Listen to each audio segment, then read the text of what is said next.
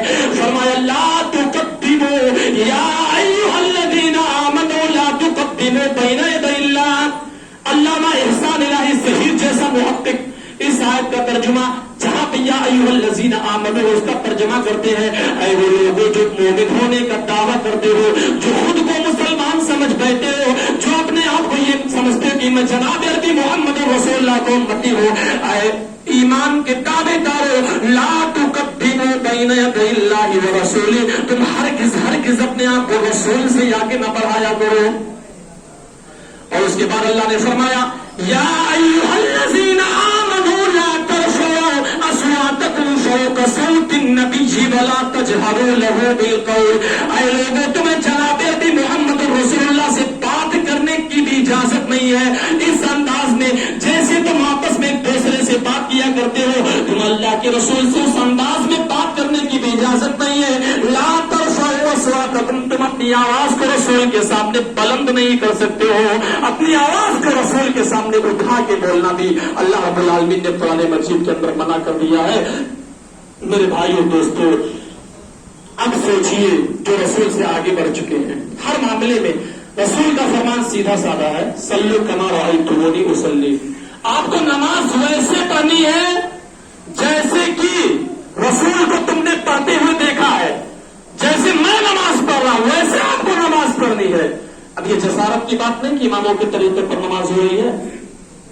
رسول کی حدیث صاف بول رہی ہے جیسے مجھے تمہاری نظروں نے نماز پڑھتے ہوئے دیکھا ہے نماز ویسی چلے گی, وہ نماز مقبول ہوگی. اور آپ یہ کہہ رہے ہو کہ ہمارے امام نے جو سکھائی ہے وہ نماز مقبول ہے. آپ کی نماز نماز حنفی بن چکی ہے, آپ کی نماز نماز مالکی بن چکی ہے, آپ کی نماز نماز شافعی بن چکی ہے, آپ کی نماز نماز حنبلی بن چکی ہے. بدقسمتی ہے مسلمانوں کی نماز نماز محمدی نہ بن سکی, یہ بدقسمتی ہے ہماری. میرے بھائیو دوستو, صرف ایک جملہ کہنے کی وجہ سے رسول کے سامنے اپنی زبان گفتگو کو دراز کیا, رسول نے اس کے خلاف اپنی زبان چلائی, کوئی زندگی میں ہاتھ نہ اٹھا سکا. مسلمانوں, اگر رسول کی دعا نہ ہوتی کہ اے اللہ تو میرے امتوں کو, میرے امتیوں پر عذاب کو نازل مت کرنا, تو یقیناً آپ کتنوں کے ہاتھ ہوتے جو منہ تک نہیں جاتے. کیوں منہ تک نہیں جاتے؟ ہم لوگ کھانا کھاتے ہیں نا, دائیں ہاتھ سے کھانا کھا رہے, دسترخوان سجا ہوا ہے. مسلمانوں ذرا غور سے سنیے گا, پروگرام کا حاصل کیا ہوتا ہے؟ آپ کی اصلاح ہو جائے. یقین مانیے جب یہاں پر میں آیا اور اس چیز کو دیکھا اور جگہ جگہ پہ اس طرح کے پروگرام کے بارے میں سنتا ہوں تو مجھے دار ارقم کی وہی کوٹھری یاد آتی ہے جس میں رسول اللہ صلی اللہ علیہ وسلم بیٹھ کر کم صحابیوں کو درس دیا کرتے تھے. 10, 15, 20 صحابیوں کو رسول دار ارقم میں بیٹھ کے درس دیا کرتے تھے. اور اس کا فائدہ یہ ہوا ہمیشہ رسول نے محنت کی اور وہی دار ارقم سے پورے کائنات کے اندر آج اسلام چمک رہا ہے. آپ لوگوں کو دیکھ کر وہی منظر مجھے یاد آتا ہے کہ کبھی اللہ کے رسول بھی ایسے دار ارقم میں بیٹھ کے صحابیوں کو پڑھا رہے تھے. اب سوچئے دسترخوان سجا ہوا ہے, دائیں ہاتھ سے کھانا کھاتے ہیں, ہاتھ کھانے میں سنا ہوا ہے, دال چاول گوشت مٹن مچھی جو بھی ہاتھ کھانے میں سنا ہوا ہے. ہمیں دوران کھانا پانی پینے کی ضرورت پڑی, انصاف کے ساتھ بتائیے گا ہم کس ہاتھ کا استعمال کرتے ہیں؟ ہم کھانا کھا رہے ہیں, ہمارا دائرہ ہاتھ کھانے میں سنا ہوا ہے, کھانا کھانے کے درمیان پانی پینے کی حاجت پیش آئی. مسلمانوں, رسول کے ادنا اشارے پر اپنی جان کو قربان کر دینے کا دعویٰ کرتے ہو نا, اور دیکھ لیجیے گا ربیع الاول میں دعوے بازیاں ہوں گی. کھانا کھاتے وقت جب پانی پینے کی ضرورت پیش آتی ہے تو ہم کس ہاتھ کا استعمال کرتے ہیں؟ شاذ و نادر ایسے ہوں گے جو دائیں ہاتھ سے پانی پیتے ہوں گے اس ڈر سے کہ کہیں گلاس نہ میلا ہو جائے. بائیں ہاتھ سے پیالے کو اٹھایا, پانی پی لیا. علامہ ابن باز کے قبر پہ اللہ رب العالمین نے اپنے کروڑوں رحمتوں کو نازل فرمائے. بہت بڑی شخصیت تھی, 21ویں صدی کے بہت جلجل عالم, بہت بڑے عالم. آپ ضرور ان کے موضوع پر, ان کی سیرت پر تقریر سنیے گا. امام ابن باز بہت بڑے محقق, بہت بڑے محدث. علامہ ابن باز سے کسی نے سوال کیا کہ علامہ صاحب ہم کھانا کھاتے ہیں دائنا ہاتھ ہمارا چاول میں دال میں سنا ہوا ہے، تو کیا شریعت میں اتنی گنجائش ہے کہ ہم بائیں ہاتھ سے پانی پی لیں؟ اس ڈر سے کہیں گلاس میلا نہ ہو جائے۔ مسلمانوں، علامہ ابن باز نے جو جواب دیا تھا وہ سونے کے پانی سے لکھے جانے کے قابل ہے۔ علامہ ابن باز نے کہا تھا یہ مسلمان سوال کر رہا ہے کہ بائیں ہاتھ سے پانی پینے اس ڈر سے کہیں گلاس میلا نہ ہو جائے۔ مسلمانوں، تمہیں جس ہستی پہ ناز ہے، اگر تم بائیں ہاتھ سے پانی پیو گے تو اس ہستی کی سنت میلے ہو جائے گی۔ آج مسلمان کھانا کھاتے وقت بھی رسول کی معصیت کرتا ہوا نظر آتا ہے اور رسول کی سنت کو میلی کرتا ہوا نظر آتا ہے۔ میرے بھائیوں دوستو، آپ سوچئے ہم رسول کی کتنی اطاعت کرتے ہیں، رسول کے اتباع کا کتنا جذبہ، کتنا ذوق ہمارے سینے کے اندر ہے۔ دعوے بازیوں سے محبت رسول کا تقاضا ہرگز پورا ہونے والا نہیں ہے۔ فَمَا قُلْ إِنْ كَانَ آبَاؤُكُمْ وَأَبْنَاؤُكُمْ وَإِخْوَانُكُمْ وَأَزْوَاجُكُمْ وَعَشِيرَتُكُمْ وَأَمْوَالٌ اقْتَرَفْتُمُوهَا۔ اے نبی مکرم صلی اللہ علیہ وسلم، آپ مسلمانوں کی ٹولیوں کے بیچ میں اس چیز کا اعلان کر دیجئے کہ تمہارے آبا و اجداد، تمہاری اولادیں، وَأَبْنَاؤُكُمْ وَأَزْوَاجُكُمْ تمہاری بیویاں، وَعَشِيرَتُكُمْ تمہیں تمہارا پورا خاندان، وَأَمْوَالٌ اقْتَرَفْتُمُوهَا تمہیں تمہارا وہ مال جس کے نقصان کا، جس کی خستہ حالی کا تمہیں ہمیشہ ڈر لگا رہتا ہے، وَأَمْوَالٌ اقْتَرَفْتُمُوهَا تمہیں تمہارا وہ مال جو 24 گھنٹے میں سے 30 گھنٹہ محنت کر کے تم نے اپنے ہاتھوں سے مال کو کمایا ہے، وَتِجَارَةٌ تَخْشَوْنَ كَسَادَهَا اور تمہیں تمہاری وہ تجارت جس کے نقصان کا ہمیشہ تمہیں ڈر ستا رہا ہوتا ہے، کہیں میری بزنس میں نقصان نہ ہو جائے، کہیں میری تجارت ٹھپ نہ پڑ جائے، تمہیں اپنی تجارت کا ہمیشہ ڈر رہتا ہے، وَمَسَاكِنُ تَرْضَوْنَهَا تمہیں تمہاری وہ بلڈنگیں، تمہیں تمہاری وہ حویلیاں، تمہیں تمہارا وہ مکان، تمہیں تمہارا وہ گھر جس میں رہ کر کے تم راضی برضا رہتے ہو، احب الیکم من اللہ ورسولہ اے امت محمدیہ کے پاسبانوں، قرآن مجید کا یہ اعلان کان کھول کے سن لو۔ اللہ رب العالمین نے تمام محبوب چیزوں کو گنایا ہے اور اس کے بعد یہ اعلان کر دیا احب الیکم من اللہ ورسولہ۔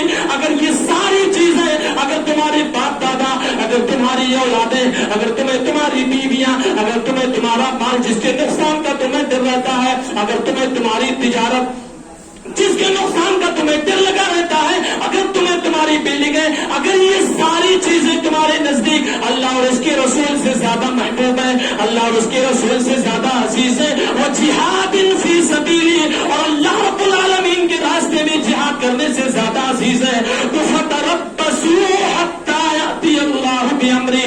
تو اے مسلمانوں کی جماعت، تم سب مل کر کے اللہ رب العالمین کے جانب سے آ جانے والے کسی ناگہانی عذاب کا انتظار کرو۔ ایسے رسول سے محبت ہونی چاہیے۔ اپنے گریبان میں جھانک کے دیکھیے گا، باپ سے محبت زیادہ کر رہے ہو، اپنے بیٹے سے زیادہ محبت کر رہے ہو، اپنی بیوی سے زیادہ محبت کر رہے ہو، یا جناب عربی محمد رسول اللہ سے زیادہ محبت کر رہے ہو؟ جھانک کے دیکھیے گا مسلمانوں اپنی گریبان میں، اللہ کا عذاب نازل ہوگا ایسی قوم پر جو اپنے باپ سے زیادہ محبت کرتا ہو، رسول سے کم محبت کرتا ہو۔ اللہ کے نبی صلی اللہ علیہ وسلم کی ایک صحیح حدیث ہے، اللہ کے نبی صلی اللہ علیہ وسلم نے جو قانون، شرعی قانون جو بنایا ہے، اس قانون میں یہ شامل کیا گیا ہے، سعودی عربیہ میں یہ قانون نافذ ہے۔ اللہ کے نبی نے فرمایا کہ دنیا میں 3 قسم کے لوگ ایسے ہوتے ہیں آپ جن کو قتل کر سکتے ہیں۔ دیکھیے کتنی سیریس بات یہ ہے، دنیا میں 3 قسم کے لوگ ایسے ہوتے ہیں آپ جن کو قتل کر سکتے ہیں۔ اسلامی حکومت میں ایسے نہیں کہیں پر بھی پکڑ کے کسی کو بھی قتل کر دیا جائے اگر کوئی مجرم اس قسم کا مل جائے تو۔ 3 قسم کے لوگوں کے گردن کو تن سے جدا کرنے کا حکم ہے شریعت میں۔ نمبر 1 السید الزانی، جو شادی شدہ تھا لیکن شادی شدہ ہونے کے باوجود بھی اس نے زناکاری کی تھی، آپ اس کو قتل کر سکتے ہیں۔ شریعت اس کے لیے سزا متعین کرتی ہے کہ اس کو بڑے مجمع میں قتل کر دیا جائے، پتھروں سے مار مار کے سنسار کر دیا جائے۔ القتل بالقتل، دوسرا آدمی وہ ہے جس نے کسی دوسرے آدمی کا خون کیا ہے، کسی دوسرے آدمی کے قاتل کو بھی قتل کرنے کی اجازت شریعت دیتی ہے۔ اور اس کے بعد تیسرا آدمی جس کو قتل کیا جا سکتا ہے۔ مسلمانوں بہت درمندی کے ساتھ اس بات کو بیان کرتا ہوں، میں نے امت محمدیہ کے شیرازے کو بکھرتے ہوئے دیکھا ہے، اہل حدیثوں کو ہزار ٹکڑیوں میں بٹتے ہوئے دیکھا ہے، اس لیے میں نے اس حدیث کو پیش کرنے کی جرات کی ہے۔ چیز پہ ناز ہونا چاہیے. دیکھیے جمعیت و جماعت کا اتنا اہتمام رسول نے کیا ہے کہ اگر کوئی حائضہ عورت ہے تو اللہ رب العالمین اس سے نماز کو معاف کر دیتا ہے. لیکن پھر بھی جمعیت و جماعت کا اتنا اہتمام رسول نے کیا ہے، فرمایا حائضہ عورت جس کے اوپر سے اللہ رب العالمین نے نماز کو معاف کر دیا ہے، عید الفطر کے لیے وہ عیدگاہ میں ضرور جائے گی، کیونکہ وہاں مسلمانوں کا اجتماع ہوتا ہے.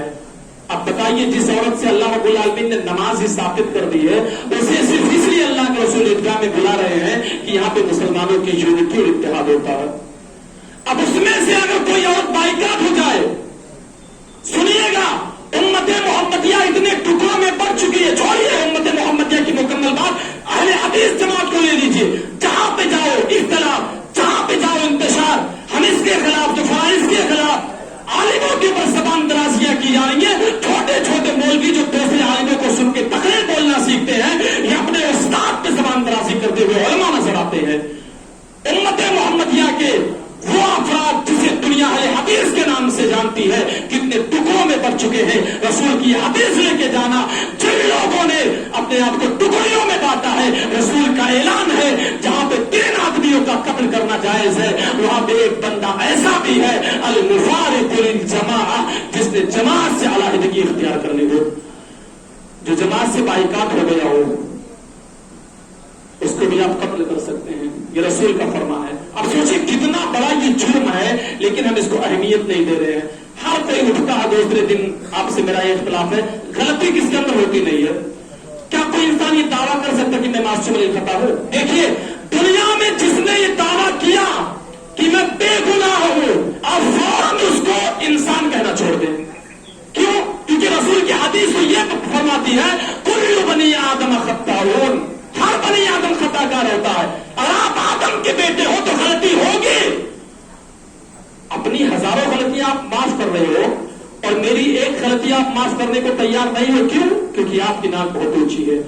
مسلمانوں اپنی جماعت و جمعیت کی حفاظت کرو ایک یونٹی کے ساتھ. کتنا دکھ ہوتا ہے آپ سوچئے، یہ سورت کی جو سٹی ہے کتنی معروف سٹی ہے، اس میں جب یہ سننے کو ملتا ہے کہ اپنے جماعت اہل حدیث کی صرف 2 ہی مسجد ایسی ہے جو جامع مسجد ہے، کتنا دکھ ہوتا ہے. سورت اور مسلمانوں بالخصوص یہاں پر جو حاضر ہو، آپ داد و تحسین کے قابل ہو کہ جگہ جگہ اس طریقے کا پروگرام کر کے آپ اس کو معمولی سمجھ رہے ہیں. 313 کی جماعت نے پوری کائنات میں ہلچل پیدا کیا تھا جنگ بدر کے موقع پر. آپ خود کو حقیر مت سمجھیے گا، آپ کے پاس بہت بڑی طاقت ہے. مت کسی سے پیر رکھیے، مت کسی سے دشمنی رکھیے.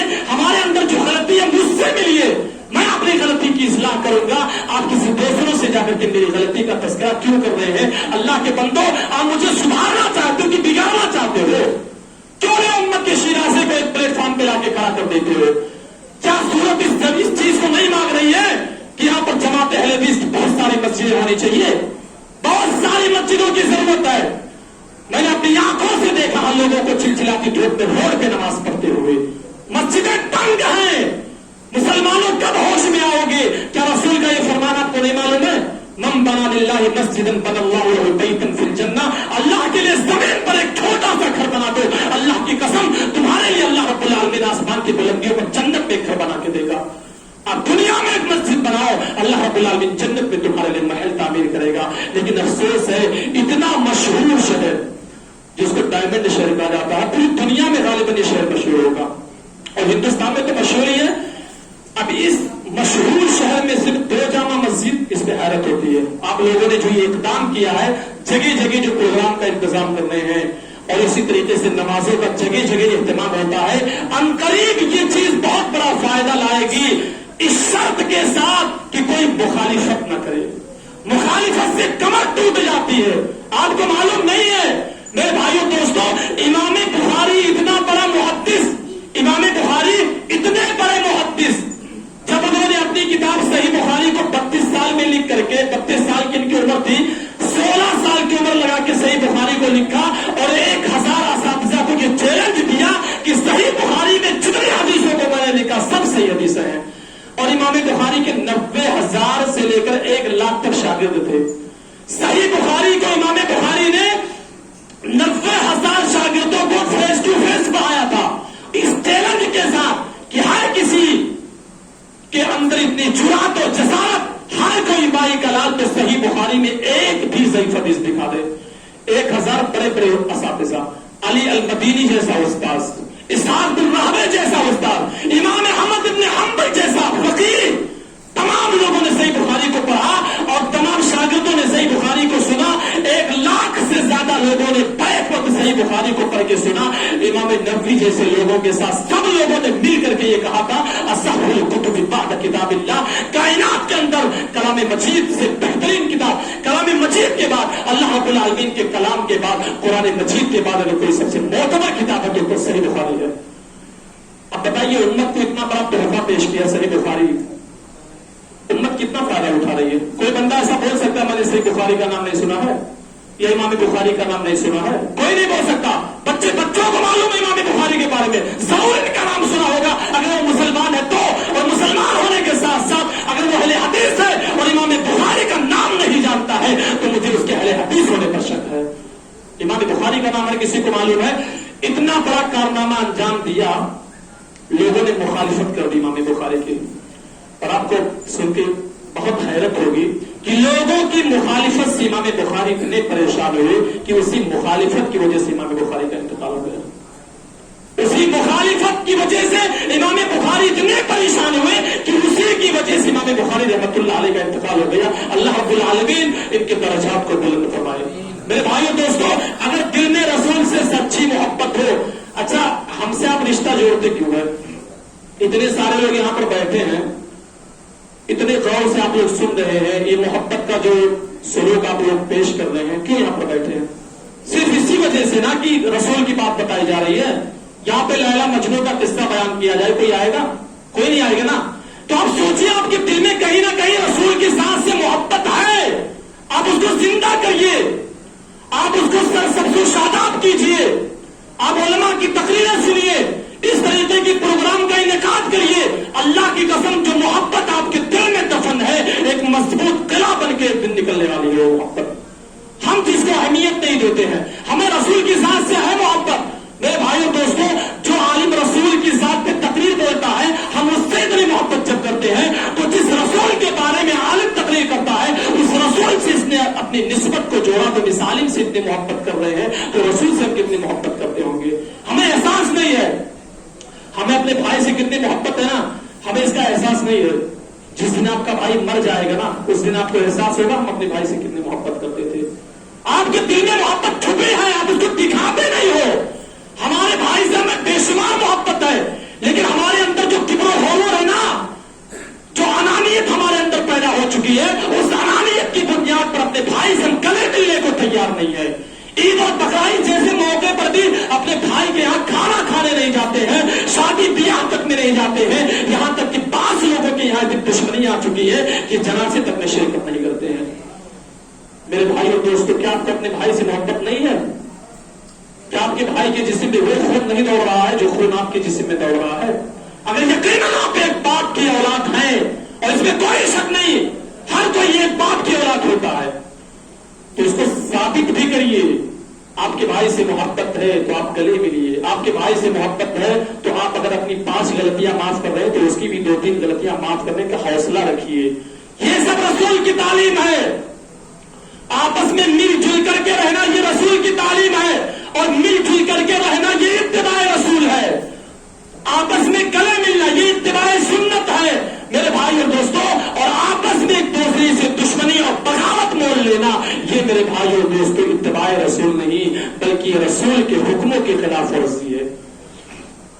آئیے قرآن مجید کی ایک آیت کریمہ میں آپ لوگوں کی خدمت میں پیش کرتا ہوں. میرے بھائی اور دوستوں، جس ذات کے بارے میں آپ لوگوں کے سامنے یہ بیان میں دے رہا ہوں وہ ذات کوئی معمولی ذات نہیں ہے کہ ہم اس کی باتوں کو ایسے ہی بے اثر چھوڑ دیں.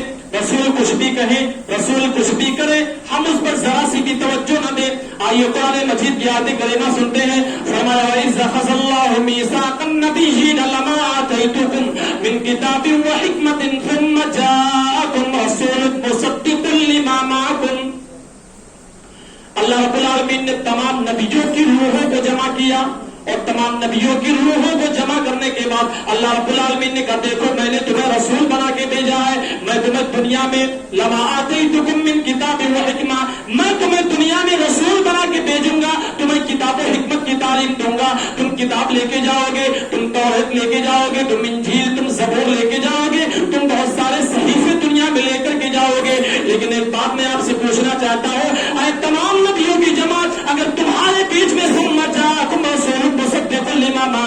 اگر تم تمام لوگوں کے بیچ میں میرا ایک ایسا رسول آ جائے جو تمہاری کتابوں کی تصدیق کرنے والا ہو, جو تمہاری کتابوں کی تائید کرنے والا کوئی رسول تمہارے بیچ میں آ جائے, تو اے نبیوں کی جماعت, لَتُؤْمِنُنَّ بِهِ وَلَتَنْصُرُنَّ, تو البتہ ضرور بھی ضرور تم اس رسول کی غلامی کا کلمہ پڑھ لینا, اس رسول کی رسالت کو مان لینا. میرے بھائیوں دوستوں, جتنے بھی نبی حضرت آدم علیہ الصلوۃ والتسلیم سے لے کر کے حضرت عیسیٰ مسیح تک آئے ہیں, ان تمام نبیوں کا ہجوم ہے. اور اس ہجوم میں اللہ رب العالمین کا یہ سوال ہے, کیا تم ان کو نبی مان لو گے, کیا تم ان کو رسول مان لو گے؟ قالوا اقررنا, تو ان لوگوں نے کہا ہم نے اس بات کا عہد و پیمان لیا, ہم اس کو رسول مان لیں گے, ہم اس کی رسالت کو تسلیم کر لیں گے. اس کے بعد اللہ رب العالمین نے فرمایا, اے لوگوں تم اپنے اس عہد و پیمان پہ گواہ ہو جاؤ, تم اس بات پہ گواہ ہو جاؤ, اور میں بھی تم لوگوں کے اوپر گواہ بن جاتا ہوں. میرے بھائیوں دوستوں, یہ رسول کی ذات ہے کہ جناب عربی محمد رسول اللہ کے آنے کے بعد جس رسول کی اتباع کی میں آپ کو دعوت دے رہا ہوں, اس رسول کا یہ مقام ہے کہ ہم تو نبیوں کے جوتے میں لگی ہوئی خاک کا مقابلہ نہیں کر سکتے ہیں, لیکن اگر جناب عربی محمد رسول اللہ کے ہوتے ہوئے کوئی دوسرا رسول بھی اس دنیا میں تشریف لے آئے, حضرت آدم سے لے کر کے حضرت عیسیٰ مسیح تک کوئی بھی رسول اس دنیا کے اندر آ جائے, تو اللہ کی قسم وہ رسول گمراہ رہے گا جب تک کہ رسول کے نام کا کلمہ نہ پڑھ لے. میرے بھائیوں دوستوں, رسول کی رسالت کو تسلیم نبیوں کو بھی کرنا پڑے گا اگر زندہ ہو جائیں تو. ایک صحیح حدیث میں آتا ہے, دو فرشتے آسمان سے نازل ہوتے ہیں, اور آسمان سے نازل ہونے کے بعد ایک فرشتہ بیچ میں رک جاتا ہے, اور دوسرا فرشتہ اللہ کے نبی صلی اللہ علیہ وسلم کے پاس آتا ہے. اللہ کے نبی صلی اللہ علیہ وسلم کے آنے کے بعد اس فرشتے نے آسمان کی جانب پوچھا, کس بندے کا وزن کرنا ہے, کس بندے کو تولنا ہے؟ آسمان کی فرشتے نے کہا, اللہ کے نبی صلی اللہ علیہ وسلم کی جانب اشارہ کرتے ہوئے کہا کہ اسی کو تولنا ہے, ترازو کے ایک پلیٹ پہ اس کو رکھو اور دوسری جانب کسی دوسرے بندے کو رکھو. آؤ جس نبی کے ہم امتی ہیں, جس نبی کے نام کا کلمہ پڑھتے ہیں, آؤ مسلمانوں شان رسالت کو دیکھ لیتے ہیں, آؤ شان مصطفیٰ کو دیکھ لیتے ہیں. اللہ کے نبی کو ترازو کے ایک پلیٹ میں رکھا گیا, دوسرے پلیٹ میں دوسرے بندے کو رکھ کر کے فرشتے نے اٹھایا, تو اللہ کے نبی صلی اللہ علیہ وسلم کا پلیٹ زمین پہ رہ گیا, ترازو کا پلیٹ زمین پہ, اور دوسری جانب جو بندہ تھا اس کا پلیٹ زمین سے اوپر اٹھ گیا. آسمان پر جو فرشتہ تھا اس فرشتے نے کہا, زنہ بعشر, اب اس رسول کے مقابلے میں 10 بندوں کو ترازو کے پلیٹ میں رکھو. اس فرشتے نے یہی کیا, 10 بندوں کو جناب عربی محمد رسول اللہ کے خلاف رکھا گیا, اور اس کے بعد کہا حضرت ترازو اٹھاؤ. ترازو اٹھا کے دیکھا تو 10 آدمیوں کا پلیٹ اوپر گیا, اور اللہ کے نبی کا پلیٹ زمین کو چھو رہا تھا. اس نے مسکراتے ہوئے آسمان کی جانب دیکھا, اس نے کہا کیا کروں؟ کہا زنہ بمئۃ, ایک پلیٹ میں 100 آدمیوں کو رکھ دو, اور ایک پلیٹ میں اکیلے آمینہ کے لال کو رکھ دو. میرے بھائیو, فرشتے نے ایسا کیا. حدیث میں آتا ہے کہ 100 آدمیوں کا پلیٹ ہی آسمان کی بلندی کو چھو رہا تھا, اور اللہ کے نبی صلی اللہ علیہ وسلم زمین کی جانب جھکے جا رہے تھے.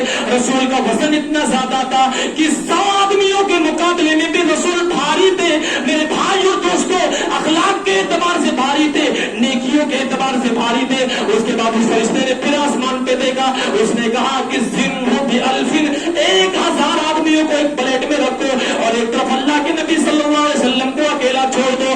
1000 آدمیوں کو ایک جانب رکھا گیا, اس کے بعد ترازو کے پلیٹ کو اٹھایا گیا. حدیث کے اندر آتا ہے کہ اللہ کے نبی صلی اللہ علیہ وسلم کے ترازو کا پلیٹ وہی کا وہی رہا, اور 1000 آدمیوں کا پلیٹ آسمان کی بلندی کو چھو رہا تھا. اس نے آسمان کی جانب نظر اٹھا کے دیکھا, او جبریل امین, کس کے مقابلے میں دنیا کا والوں کا وزن آپ کرا رہے ہو, یہ کتنے لوگوں کو رکھنا پڑے گا؟ تب جناب عربی محمد رسول اللہ کا پلیٹ آسمان کی جانب جائے گا. یہ سب لوگوں پر اکیلے جناب عربی محمد رسول اللہ بھاری پڑ رہے ہیں, اب میں کیا کروں؟ تو حضرت جبریل نے مسکراتے ہوئے کہا تھا, واللہ لو وزنتہ بامتہ لرجحها, اللہ کی قسم اگر ترازو کے پلیٹ پہ پوری کائنات کو بھی رکھ دو, اگر ترازو کے پلیٹ پر پوری دنیا والوں کو بھی رکھ دو, واللہ لو وزنتہ, اور تم وزن کر کے دیکھو کہ وزن میں کون زیادہ ہے, تو اللہ کی قسم دنیا والوں کی ساری طاقتیں جناب محمد رسول اللہ کے سامنے ہائچ ہو جائیں گی. میرے بھائیو دوستو اس رسول کے ہم امتی ہیں جس رسول کا جب وزن کیا گیا آپ سوچئے پوری کائنات سے مراد اس میں نبی بھی آ جائیں گے, اس میں ولی بھی آ جائیں گے, اس میں پیر بھی آ جائیں گے, اس میں امام بھی آ جائیں گے, جتنے رسول سے پہلے گزر چکے ہیں وہ سارے رسول بھی اس میں آ جائیں گے. پوری کائنات کو ترازو کے پلیٹ پہ رکھا گیا اور وزن کر کے مقام و مرتبے کو چاچا گیا تو اللہ کی قسم جناب محمد رسول اللہ کا مقام سب سے زیادہ نکلا. سب سے زیادہ وزنی اللہ کے رسول تھے. جس شخصیت کی اتباع ہم نہیں کرتے ہیں, جس شخصیت کی باتوں کو ہم مانتے نہیں ہیں, رسول اللہ صلی اللہ علیہ وسلم کی فرمودات پہ عمل نہیں کرتے ہیں. میرے بھائیو دوستو قرآن مجید کے اندر آتا ہے کہ منافق جب اللہ کے نبی کے پاس آتے تھے تو منافق یہ کہتے تھے کہ نشہد انک لرسول اللہ, ہم اس بات کی گواہی دیتے ہیں کہ آپ اللہ کے رسول ہیں. لیکن یہ منافق ہوتے تھے مسلمانوں کا چولا پہن کر کے. آج بھی کچھ لوگ مسلمانوں کا چولا پہن کر کے اسلام کو لوٹتے ہیں. ابھی آپ نے حمد میں بھی سنا اس چیز کو, مسلمانوں کا چولا پہن کر کے اسلام کو لوٹا جاتا ہے. تو منافق بھی یہی چیز کرتے تھے. منافقوں کا یہ وتیرہ تھا کہ اسلامک ڈریس پہن کر کے آتے تھے, مسلمانوں کی جماعت میں شامل ہوتے تھے اور دعویٰ کرتے تھے نشہد انک لرسول اللہ, ہم گواہی دیتے ہیں کہ آپ اللہ کے رسول ہیں. واللہ یعلم انک لرسول, یہ زمین پر گواہی دیتے تھے کہ آپ اللہ کے رسول ہیں اور اللہ آسمان سے گواہی دیتا تھا کہ اللہ کے رسول آپ یقیناً اللہ کے رسول ہیں. واللہ یشہد ان المنافقین لکاذبون, اور اللہ رب العالمین اس بات کی بھی گواہی دیتا ہے یہ جتنے بھی منافق ہیں یہ سب کے سب مکار ہیں, یہ سب کے سب جھوٹے ہیں. ظاہر میں کچھ باطن میں کچھ, اس کو منافق بولتے ہیں. زبان پہ کچھ دل میں کچھ, اسی کو منافق بولتے ہیں. اب ذرا سنیے گا, حضرت عمر کے بارے میں آتا ہے, ایک صحابی ہیں حضرت حذیفہ الیمان, ان کے بارے میں آتا ہے یہ صاحب سر النبی تھے, یعنی اللہ کے نبی صلی اللہ علیہ وسلم نے ان کو راز کی بے شمار باتیں بتائی تھی, راز کے اندر کی باتیں جو رسول نے کسی کو نہیں بتائی تھی, حضرت حذیفہ الیمان کو بتائی تھی. مسلمانوں ہم 2 ٹائم کا نماز پڑھ لیتے ہیں تو پھر وہی کا انتظار کرنے لگتے ہیں کہ میں نے تو 2 ٹائم کی نماز پڑھ لی, اب جبریل امین مجھ پر وہی لے کر آئے. یہ مسلمان 2 ٹائم کی نماز پڑھ لی تو اللہ پہ احسان کر دیے, اب اللہ رب العالمین جبریل امین کو بھیج کے مجھ پہ وہی نازل کرے, مجھے رسول بنا دے. یہ مسلمانوں کا طریقہ ہے. حضرت عمر کے بارے میں آتا ہے حضرت حذیفہ الیمان سے اللہ کے رسول نے منافقوں کی ایک لسٹ بیان کر دی. یہ منافق جتنے منافقین تھے سب کا نام اللہ کے نبی صلی اللہ علیہ وسلم نے ذکر کر دیا, اور بیان کرنے کے بعد جب اللہ کے نبی صلی اللہ علیہ وسلم مجلس سے اٹھ کے چلے گئے تو حضرت عمر, آپ نے ان کے بارے میں سنا ہوگا, جس راستے سے گزرتے تھے شیطان بھی راستہ تبدیل کر دیا کرتا تھا. سب اسلام لانے کے لیے خود آ رہے ہیں. یہ اکیلی ایسی شخصیت ہے جن کو اسلام کے لیے مانگا جا رہا ہے, اور اللہ کے رسول رات کی دعا میں حضرت عمر کا سوال کرتے تھے کہ اللہم اید الاسلام بعمر بن الخطاب, اللہ عمر کے ذریعے تو اسلام کو طاقت دے. اتنی عظیم شخصیت حضرت عمر کی. اللہ کے نبی نے یہاں تک کہا کہ اگر میرے بعد کوئی نبی ہوتا تو عمر ہوتا. یہ مقام حضرت عمر کا ہر کسی کو معلوم ہے. شیطان ان کو دیکھ کے راستہ تبدیل کر دے. اتنا زیادہ مقام کہ اللہ کے نبی یہ کہہ رہے ہیں کہ حضرت عمر جب اپنی تلوار کو بیلیام کرتے ہیں, اپنے سر پہ امامہ باندھ لیتے ہیں اور اپنے گھوڑے پہ سوار ہو جاتے ہیں تو اللہ کی قسم میں آسمان کی پیشانی پر بھی پسینہ دیکھ لیتا ہوں. یہ شخصیت حضرت عمر کی ہے.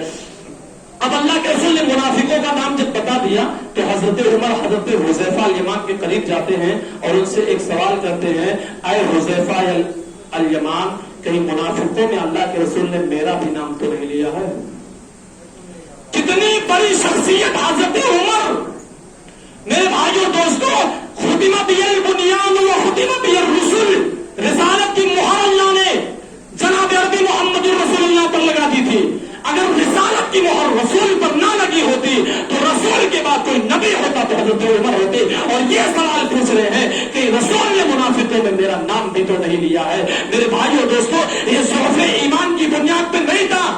ایسا نہیں کہ حضرت عمر کا ایمان کمزور تھا, بلکہ خشیت الہی کی بنیاد پر تھا. رسول صلی اللہ علیہ وسلم سے اس قدر محبت کرتے تھے, رسول کی زبان سے جو نکل جائے. مسلمانوں, کیا ہم حضرت عمر کا مقابلہ کر سکتے ہیں؟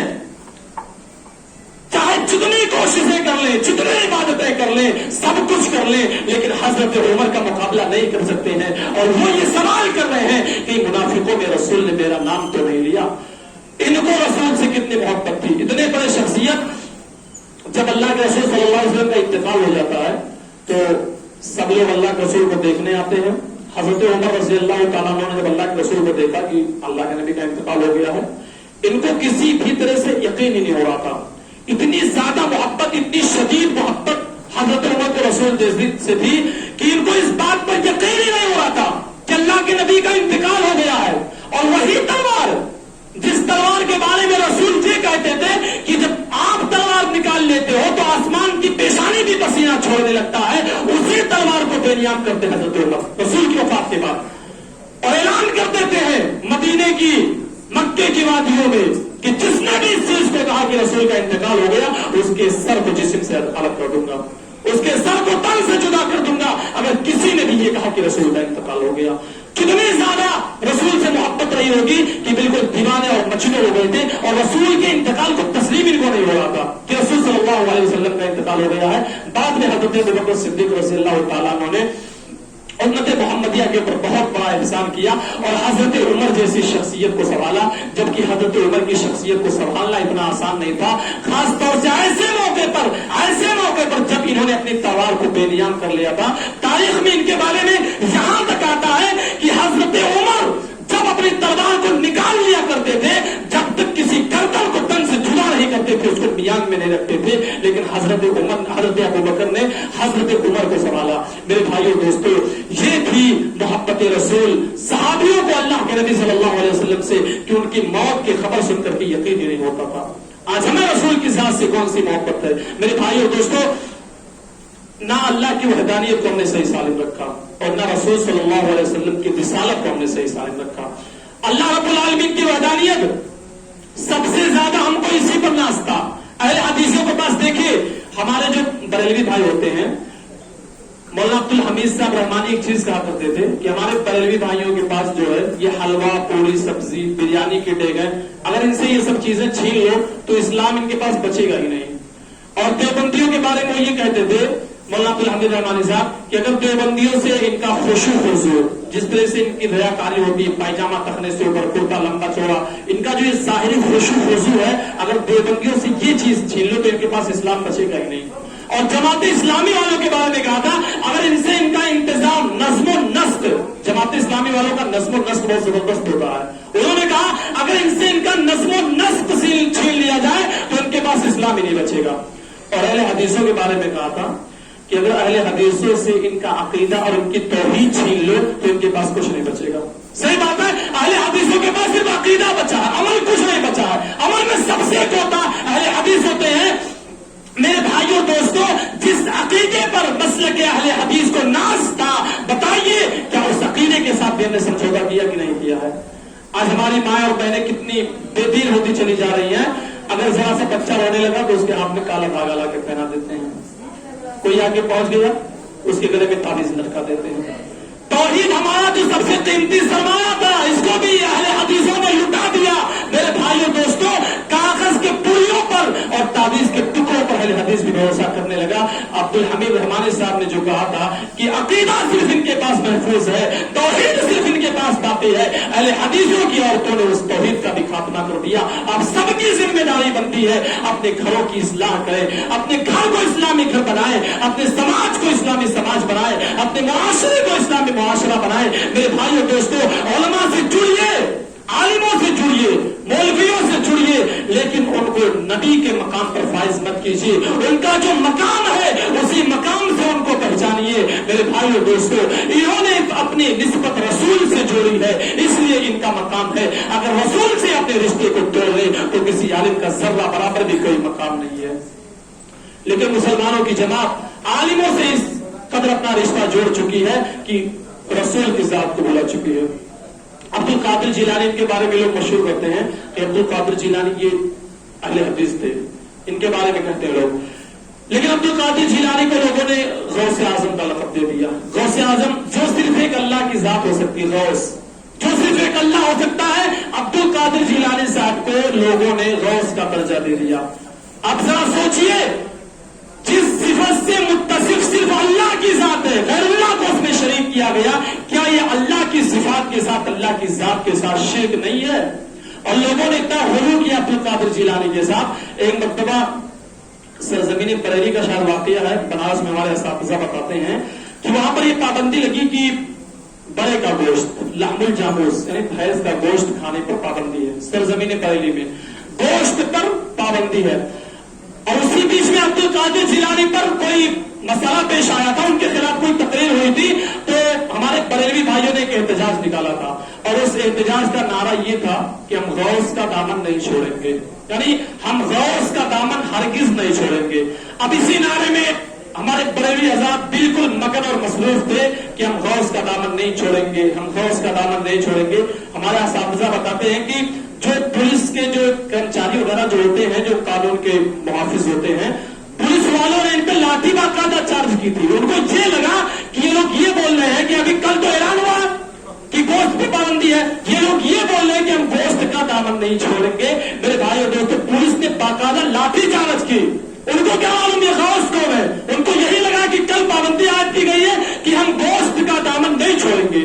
یہ لوگ پاس آنے والے نہیں ہیں، یہ مرغ مچھلی وغیرہ وغیرہ بے شمار کھانے والے ہیں، یہ گوشت کا دامن چھوڑنے والے نہیں ہیں، ان پہ پابندیاں کی گئی۔ میرے بھائی اور دوستوں، رسول کی ذات کو چھوڑ کر کے کسی خیر سے اپنے رشتے کو جوڑو گے تو اللہ کی قسم شرمندگی اٹھانی پڑے گی۔ رسول کی ذات سے اپنے رشتے کو جوڑو، رسول کے سچے متبع اور سچے فرما بردار بن جاؤ، اللہ کی قسم اللہ رب العالمین آپ کو سربلندی سے نوازے گا، اللہ رب العالمین آپ کو عزت و وقار سے نوازے گا۔ جس طریقے سے صحابیوں کا نام 1450 برس بیت جانے کے باوجود بھی پوری دنیا صحابیوں کا نام جانتی ہے، بچہ بچہ حضرت ابوبکر صدیق کو جانتا ہے، بچہ بچہ حضرت عمر کو جانتا ہے، بچہ بچہ حضرت عثمان غنی کو جانتا ہے، اسی طریقے سے آپ بھی اپنے رشتے کو جناب عربی محمد رسول اللہ سے استوار کیجیے، سارے چہروں کو چھوڑ دیجیے، سب کا عزت، سب کا احترام اپنی جگہ پر، سب اپنی جگہ پر فائز ہے، لیکن سب کے سب کائنات کے امام جناب عربی محمد رسول اللہ کے غلام ہے۔ اس بات کا یہاں پہ عہد پیمان آپ کیجیے کہ ہم رسول کی رسالت میں کسی غیر کو رسالت کا درجہ نہیں دیں گے۔ مفتیوں کو دیکھیے، ان کا فتویٰ اپنی جگہ پر، لیکن رسول کی حدیث اپنی جگہ پر۔ اپنے گریبان میں جھانک کے دیکھیے کہ رسول کی غلامی کو تسلیم کرنے کے بعد کہیں ہمارے دل میں کوئی مفتی تو نہیں چھپا ہے، کہیں ہمارے دل میں کوئی عالم اور امام تو نہیں چھپا ہے۔ کسی عالم کی بات نہیں چلے گی، کسی امام کی بات نہیں چلے گی، کسی مفتی کی بات نہیں چلے گی۔ میرے بھائی اور دوستو، ما آتاکم الرسول فخذوہ وما نہاکم عنہ فانتہوا، اگر بات چلے گی صرف رسول کی چلے گی۔ فلا وربک لا یؤمنون، اللہ کے نبی آپ کے رب کی کبریائی کی قسم کھا کے کہتا ہوں، وہ مومن نہیں ہو سکتا، وہ مسلمان نہیں ہو سکتا حتی یحکموک فیما شجر بینہم، جو آپ کی بات کو بلا چوچلا تسلیم نہ کر لے اس کو مسلمان نہیں سمجھا جا سکتا ہے۔ اور رسول کا کوئی بھی مسئلہ آپ کے سامنے آ جائے، بیٹیوں کے بارے میں رسول کا یہ فرمان اگر آ جائے کہ بیٹوں کو جو حصہ دیا جائے گا اس کا نصف حصہ بیٹیوں کو دیا جائے گا۔ امت محمدیہ میراث جیسے مسئلے سے بھی میرے بھائی اور دوستوں نابلد ہو چکی ہے۔ ایک فریضہ ہے جو مسلم سماج سے اس چیز کا خاتمہ ہو چکا ہے۔ جتنے بھی یہاں پر باپ ہے وہ سنے، جو بھائی ہے وہ سنے، کیا آپ نے اپنی بہنوں کا حق مارا ہے؟ کیا آپ نے اپنی بیٹیوں کا حق غصب کیا ہے؟ رسول کی حدیث ہے بیٹوں کو جہاں حصہ ملے گا مما قل منہ او کثر، یہ قرآن کی آیت ہے کہ ذرے ذرے میں بیٹیوں کا حق بنتا ہے، ان کو بھی حصہ دینا ہے۔